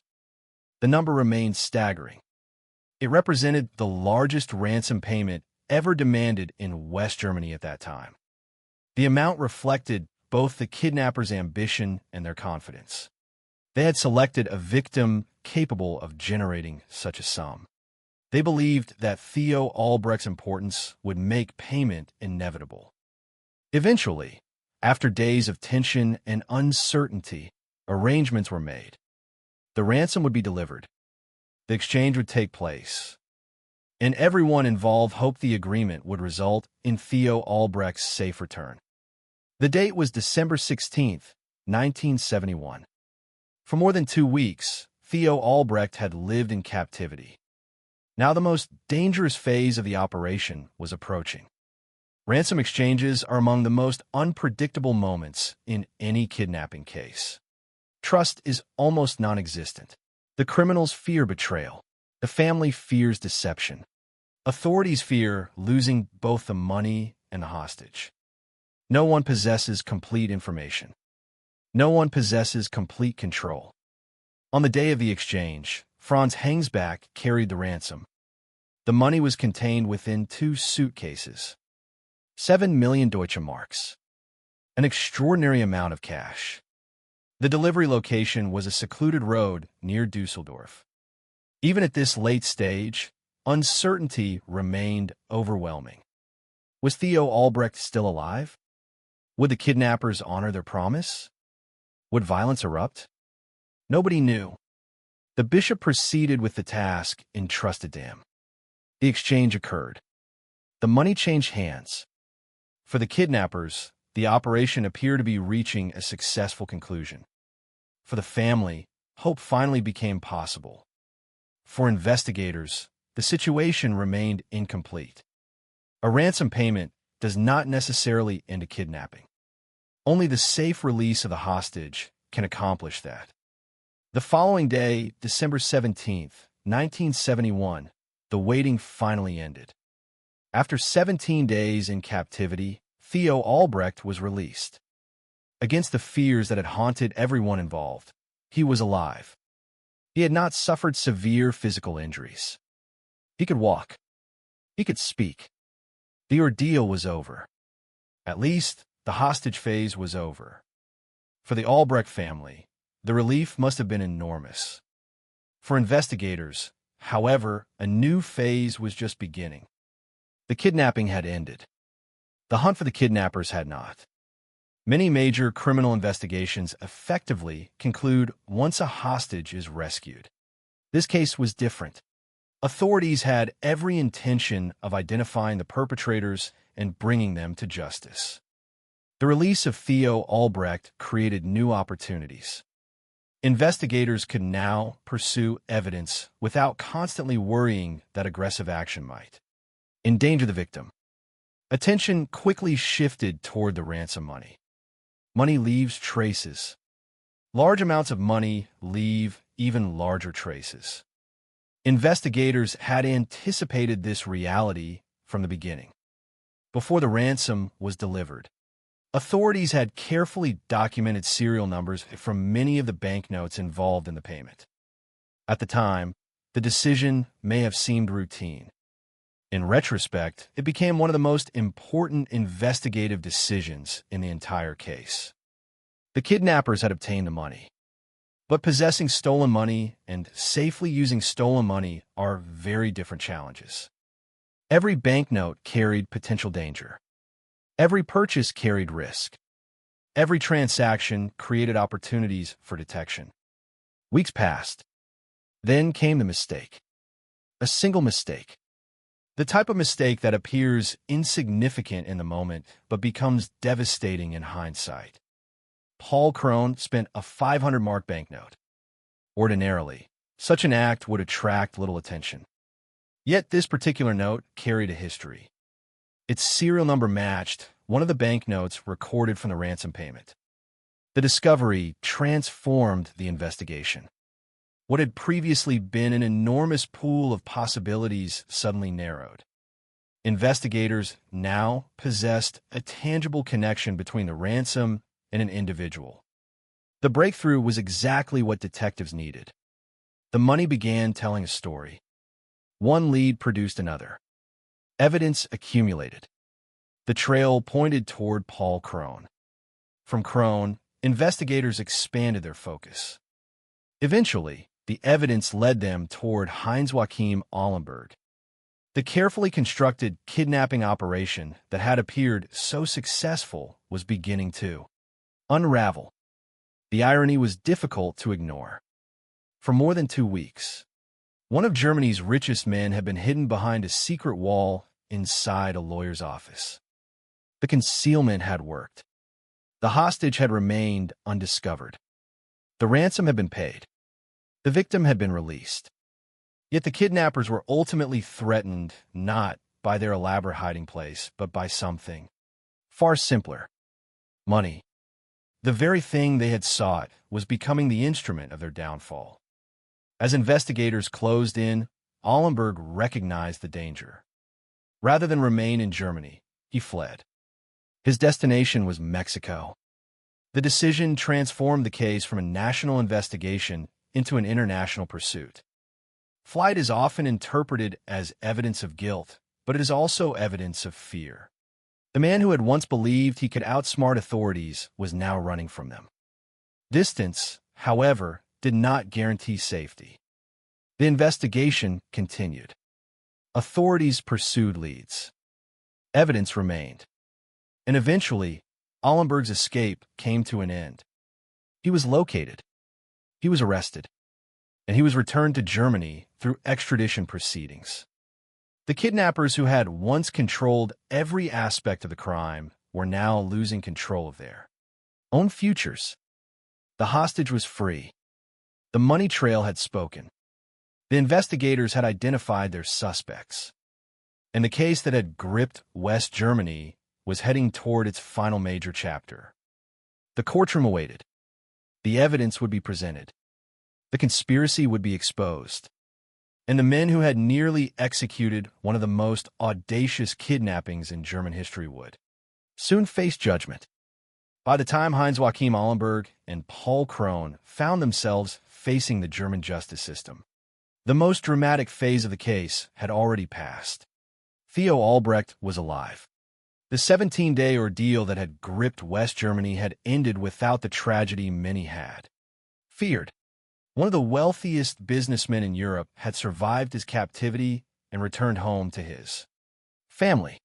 Yet for investigators, prosecutors, journalists, and the public, many important questions still remained unanswered. How had the kidnapping been organized? How close had the criminals come to carrying out the perfect crime? And perhaps most importantly, would the men responsible be held fully accountable for what they had done? The investigation that followed the release of Theo Albrecht gradually transformed suspicion into evidence. At first, authorities had been forced to move cautiously because the hostage's life was at stake. Every decision during the captivity period had been influenced by a single priority: ensuring Theo Albrecht's survival. Once he was safely released, however, investigators gained the freedom to pursue the case far more aggressively. The breakthrough created by the ransom money had fundamentally changed the situation. What had once been a mystery now had direction. What had once been speculation now had evidence. The recorded serial numbers from the ransom payment had produced a trail.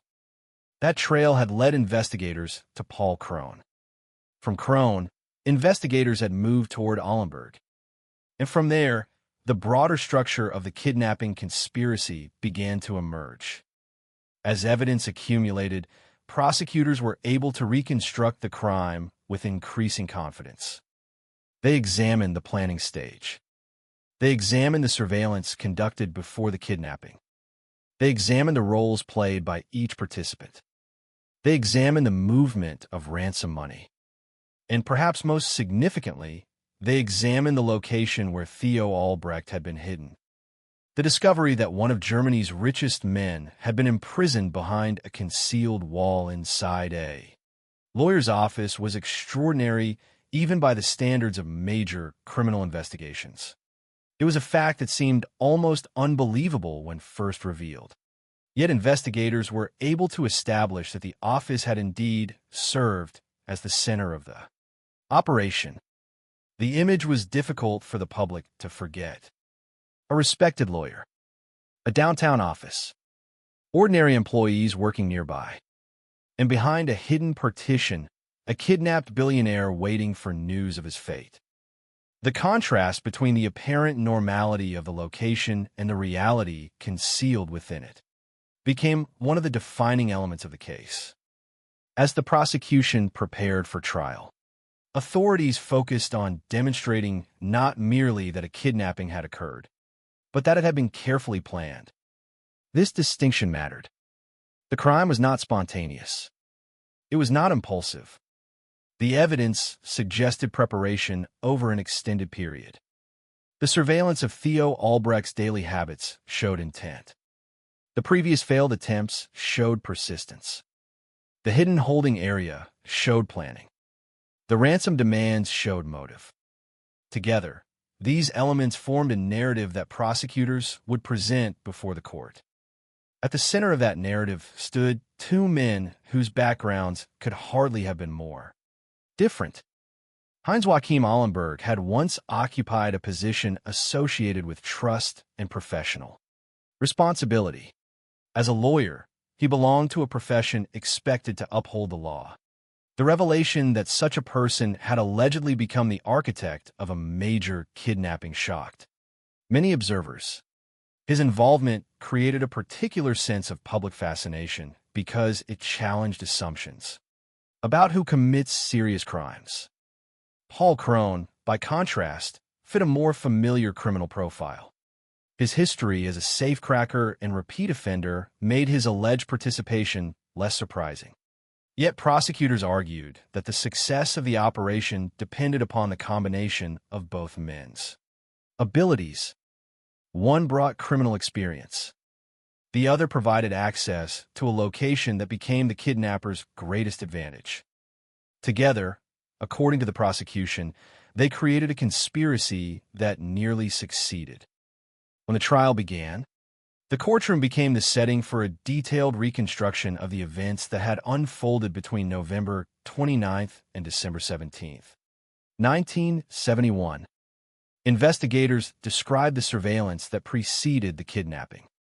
Evidence connected the defendants to the planning process. The movement of ransom money was examined. Witnesses and investigators contributed information that helped establish the sequence of events. The secret holding area became a particularly important component of the proceedings because it demonstrated the extent of the preparation involved.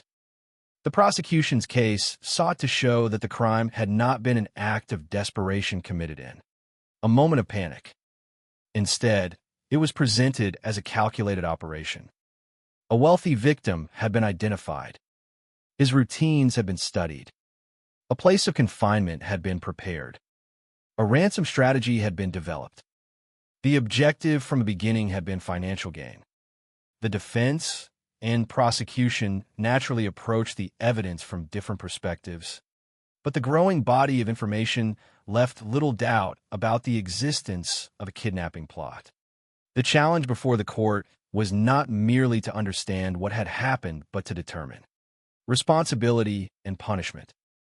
For many members of the public, the case represented more than an ordinary criminal proceeding. It had become a symbol, a test of whether the justice system could effectively respond to a crime that had captured national attention. The kidnapping had generated fear because it demonstrated that even one of the country's wealthiest and most influential individuals could become vulnerable. If Theo Albrecht could be abducted, many wondered who was truly safe.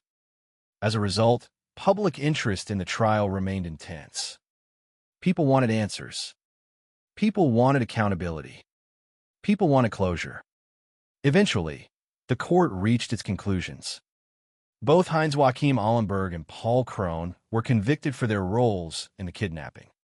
The verdict represented the culmination of months of investigation and legal proceedings. For the prosecution team, it validated the enormous effort invested in solving the case. For investigators, it confirmed that the trail of evidence had led to the correct individuals. For the Albrecht family, it offered at least some measure of justice after weeks of fear and uncertainty. Yet the sentencing phase introduced a new source of debate. Both men received prison sentences of approximately 8.5 years. Legally, the convictions marked a clear victory for the justice system. Publicly, however, reactions were more complicated. Some observers viewed the punishment as insufficient. The crime had involved the kidnapping of a human being. It had generated national fear. It had demanded a record-breaking ransom. It had required one of the largest investigations in the country's history. To many people, 8.5 years seemed surprisingly light when measured against the scale of the offense.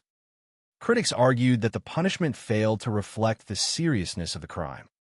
Supporters of the court's decision pointed to the legal framework available at the time and the fact that Theo Albrecht had survived without severe physical injury. Regardless of where individuals stood in the debate, one fact remained clear.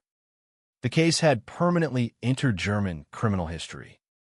The convictions officially closed the central legal chapter of the kidnapping. The perpetrators had been identified. They had been arrested. They had been prosecuted. And they had been sentenced. From a legal perspective, the case appeared complete. Yet beneath the surface, a mystery continued to linger. Investigators had solved the kidnapping. They had identified the kidnappers. They had secured convictions. But they had not recovered all of the money. The ransom payment that had made headlines across West Germany still contained unanswered questions. Millions of Deutsche Marks remained unaccounted for. Some of the ransom money had been recovered through the investigation, but a substantial portion had vanished. Somewhere, hidden beyond the reach of investigators, a significant share of the 7 million mark ransom remained missing. The courtroom could determine guilt. The courtroom could impose punishment. But it could not reveal secrets that the defendants refused to share. And that unresolved mystery would ensure that the story of Theo Albrecht's kidnapping continued long. After the verdict had been delivered, as the convicted kidnappers began serving their sentences, attention gradually shifted away from the courtroom and toward the long-term consequences of the crime. For investigators, there was still the question of the missing millions. For historians, there was the significance of one of Germany's most unusual kidnappings. And for Theo Albrecht himself, There remained the challenge of living with the memory of 17 days spent hidden behind a wall, uncertain whether he would ever walk free again. The legal process had ended. The deeper consequences of the crime were only beginning to reveal themselves. For most criminal cases, the moment a victim is rescued and the perpetrators are convicted marks the end of the story. The headlines fade. Public attention shifts elsewhere. The legal process concludes and history moves on. Yet some crimes leave consequences that continue long after the courtroom doors close. The kidnapping of Theo Albrecht was one of those cases. Although the hostage returned home alive and the men responsible were eventually brought to justice, the effects of those 17 days would echo across decades. The crime changed lives, altered behaviors, generated enduring mysteries, and became one of the most famous kidnapping cases in German history. When Theo Albrecht returned home on December 17, 1971, relief undoubtedly overwhelmed everyone who had feared the worst. For more than 2 weeks, his family had lived with uncertainty. Every phone call had carried significance. Every development had been weighed against the possibility of tragedy. The knowledge that he was alive brought an end to the immediate crisis. Yet surviving an ordeal and recovering from it are not the same thing. The historical record indicates that Theo Albrecht was not seriously physically injured during his captivity. The kidnappers had understood that harming him would only reduce their chances of receiving the ransom. From a purely practical perspective, a healthy hostage was worth more than a harmed one. As a result, when he was released after 17 days, he was able to walk, talk, and return home. But physical condition tells only part of the story. The greater impact of kidnapping often occurs beneath the surface. For 17 days, Theo Albrecht had existed in a state of uncertainty that few people ever experience. He had been removed from his ordinary life without warning.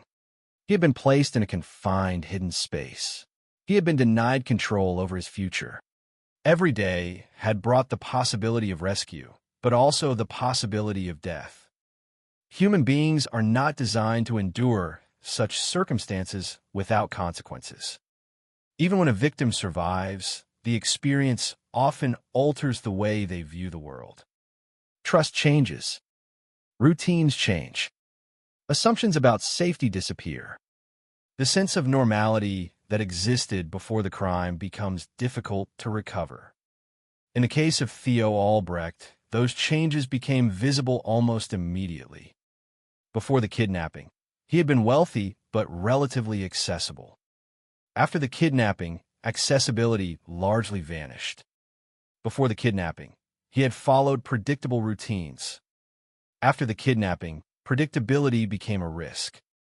Before the kidnapping, he had lived with comparatively limited visible security. After the kidnapping, security became a central part of daily life. The transformation was dramatic. Reports indicate that he began using armored vehicles. He regularly altered travel routes. He avoided unnecessary public appearances. He reduced opportunities for strangers to observe his habits. These decisions were understandable. The kidnapping had demonstrated that enormous wealth could attract dangerous attention. It had also demonstrated that routine creates vulnerability. The very habits that once seemed harmless had helped make him a target. Perhaps the most striking change involved his relationship with publicity. Theo Albrecht had already been a private individual before 1971. After the kidnapping, that privacy deepened into something approaching invisibility. He rarely appeared in public. He rarely granted interviews. He avoided media attention whenever possible. Over time, his absence from public life became almost legendary. Many Germans knew his name. Many shopped at stores connected to his business empire. Yet relatively few had any idea what he looked like in later years. One of the most widely recognized photographs of Theo Albrecht remained the image taken shortly after his release in 1971. As the decades passed, opportunities to see him became increasingly rare. In a sense, the kidnappers achieved something they never intended. They did not merely take 17 days from his life. They permanently altered the way he lived the remainder of it. Yet Theo Albrecht was not the only person affected by the aftermath. Investigators continued wrestling with a problem that refused to disappear: the money. 7 million Deutsche Marks had changed hands during the ransom exchange. At the time, it was the largest ransom payment in West Germany's history. The authorities eventually recovered part of that money during the investigation. However, a substantial portion remained missing. The exact amount varied, depending on how the recovered funds were calculated. But one fact remained consistent: a large share of the ransom vanished. The disappearance created one of the most enduring mysteries associated with the case. Where had the money gone? Had it been hidden immediately after the ransom exchange? Had portions been divided and concealed in multiple locations? Had some of it been spent without detection? Investigators spent years attempting to answer these questions. The challenge was obvious. Money can be hidden. People can remain silent. Evidence can disappear. And time gradually erodes opportunities for discovery. The authorities possessed many pieces of the puzzle. They knew who had committed the kidnapping. They knew how the crime had been organized.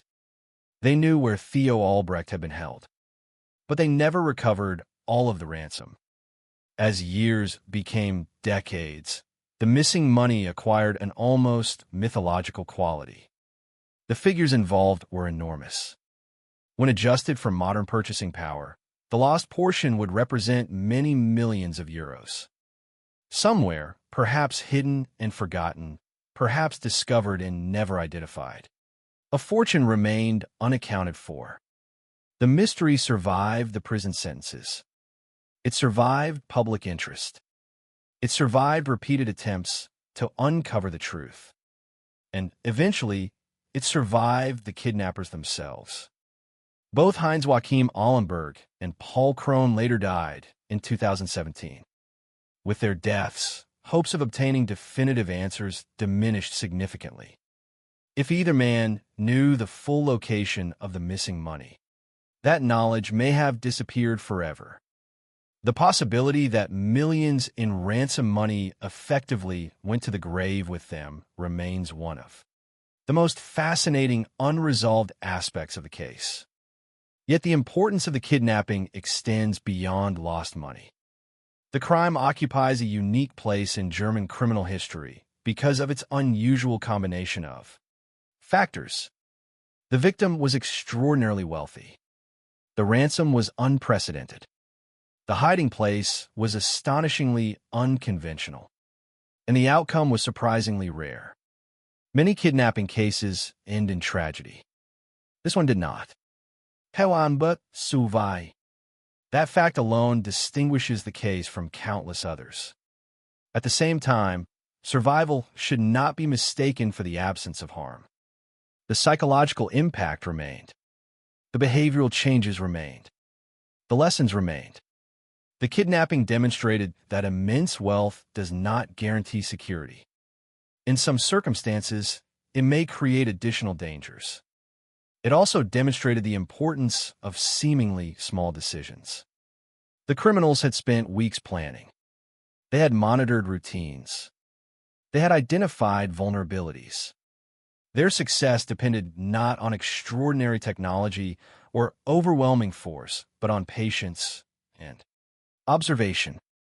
Ironically, their downfall emerged from a similarly ordinary source. A banknote. Not a dramatic confession. Not an elaborate undercover operation. Not a sophisticated surveillance system. A single 500-mark note linked to the ransom. The contrast serves as a reminder that major investigations often turn on surprisingly small details. For historians and true crime researchers, the case remains compelling because it contains so many contradictions. A lawyer became a kidnapper.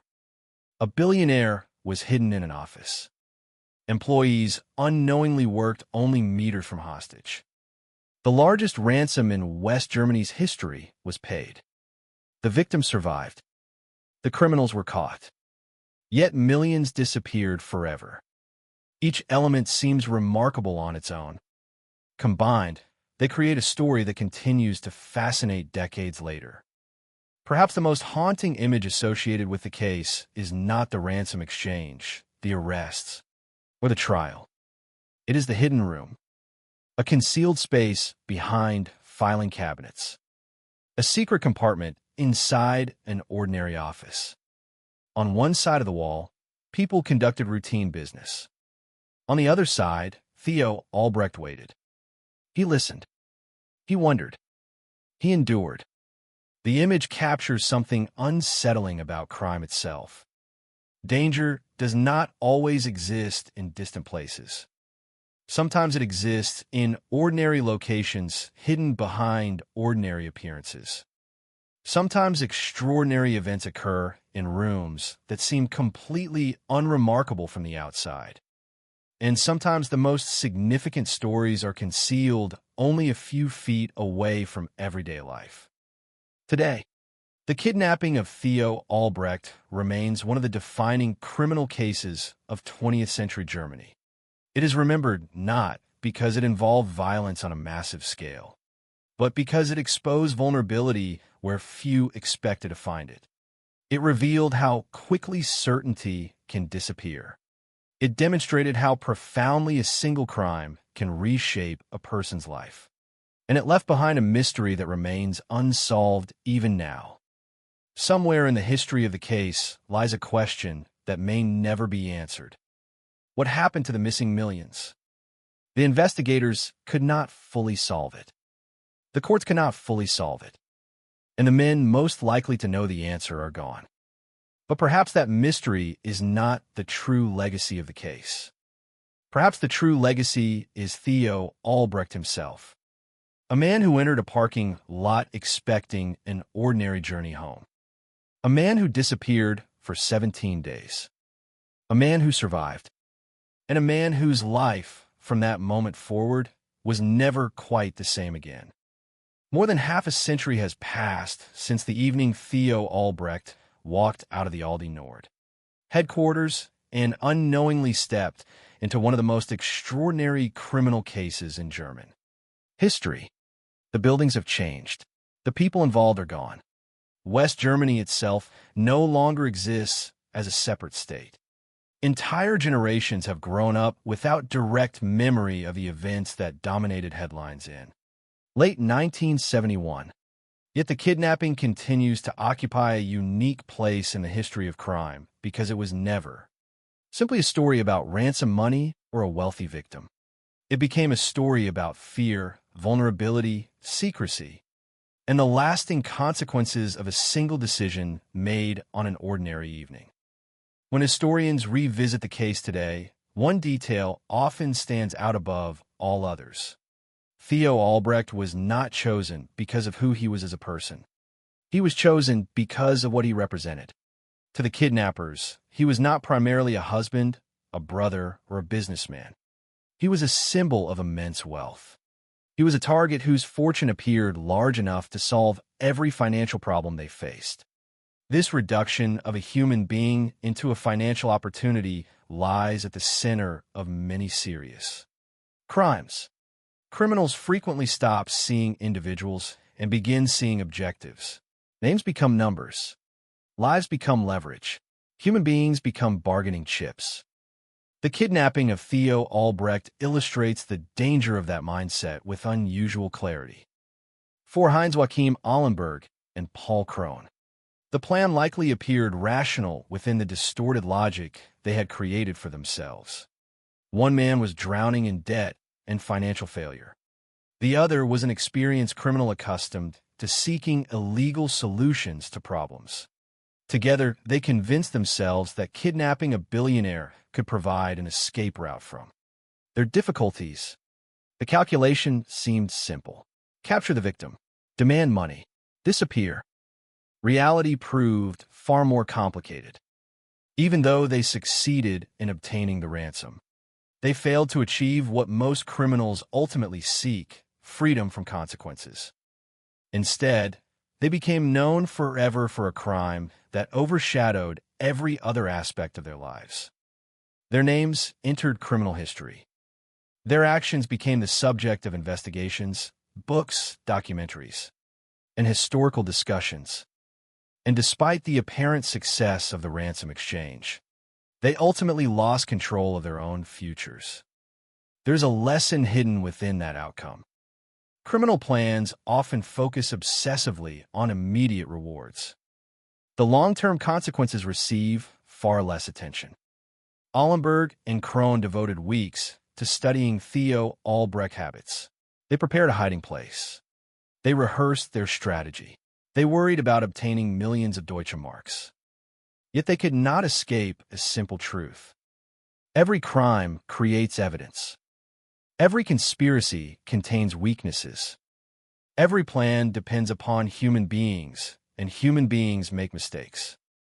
In this case, one of those mistakes involved a single banknote. A 500-mark note connected to the ransom eventually became one of the key links that helped investigators identify the perpetrators. The image is almost symbolic. Millions of marks changed hands. Elaborate plans were created. A secret prison was built behind a wall. Yet a small piece of paper helped unravel everything. The contrast reminds us that criminal investigations are often won through patience rather than dramatic breakthroughs. The investigators who worked the Theo Albrecht case faced enormous pressure. Public attention was intense. The victim's life was at risk. The kidnappers appeared organized and cautious. Nevertheless, the investigation continued step by step, clue by clue, until the conspiracy collapsed. For law enforcement in Germany, the case became an important demonstration of how large-scale kidnapping investigations could be conducted. The deployment of approximately 164 investigators reflected the seriousness with which authorities approached the crime. Their work did not merely solve kidnapping. It established a model of persistence under difficult circumstances. Yet perhaps the most enduring legacy belongs not to investigators or criminals, but to the victim himself. Helamba Suvai. Those two words are easy to read and easy to overlook. But survival should never be treated as a simple conclusion. Many people imagine survival as the moment a victim walks free. In reality, survival often continues long after the immediate danger has ended. The challenge becomes learning how to live with what happened. For Theo Albrecht, the kidnapping divided life into two periods. Before November 29, 1971, and after November 29, 1971. Before the kidnapping, routine represented efficiency. Afterward, routine represented risk. Before the kidnapping, public visibility was merely an inconvenience. Afterward, visibility became a potential threat. Before the kidnapping, security may have seemed optional. Afterward, security became essential. The transformation was profound. Historical accounts consistently describe how dramatically he withdrew from public life after his release. His preference for privacy, already strong before the crime, became even more pronounced. Public appearances became rare. Interviews became unusual. Photographs became scarce. Over time, his absence created an almost mythical quality. Many Germans recognized the Aldi brand instantly. Far fewer recognized the face of one of the men who built it. This disappearance from public view was not merely a personality trait. It can also be understood as a consequence of experience. A man who had once been kidnapped because of his visibility and wealth naturally viewed exposure differently afterward.